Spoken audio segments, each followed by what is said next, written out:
ಒಂದು ಊರಲ್ಲಿ ಮತ್ಸ್ಯೇಂದ್ರ ಎಂಬ ಗುರುಗಳಿದ್ದರು. ಅವರನ್ನು ಎಲ್ಲರೂ ಶಿವನ ಇನ್ನೊಂದು ರೂಪವೆಂದೇ ಭಾವಿಸಿದ್ದರು. ಒಂದು ದಿವಸ ಭಿಕ್ಷೆ ಬೇಡಿಕೊಂಡು ಒಂದು ಹೆಂಗಸಿನ ಮನೆ ಮುಂದೆ ಹೋಗಿ, ತಾಯೇ ಭಿಕ್ಷೆ ಕೊಡುವೆಂದು ಕೇಳಿಕೊಳ್ಳುತ್ತಾರೆ.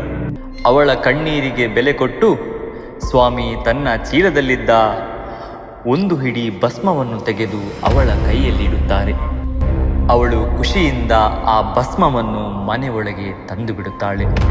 12 ವರ್ಷಗಳ ನಂತರ ಮತ್ಸ್ಯೇಂದ್ರನಾಥರವರು ಇನ್ನೊಂದು ಬಾರಿ ಆ ಮನೆಗೆ ಬರುತ್ತಾರೆ. ನಿನ್ನ ಮಗುವೆಲ್ಲಿ ಎಂದು ಕೇಳುತ್ತಾರೆ. ಆಗ ಏನು, ಯಾರ ಮಗು ಅಂತ ಕೇಳುತ್ತಾಳೆ. ಏನು, 12 ವರ್ಷದ ಮುಂಚೆ ನಿನಗೊಂದು ಮಗು ಇತ್ತಲ್ಲವೇ, ಎಲ್ಲಿ ಅದು ಎಂದು ಕೇಳುತ್ತಾರೆ. ಆಗ ಅವಳಿಗೆ ಅರಿವಾಗುತ್ತದೆ,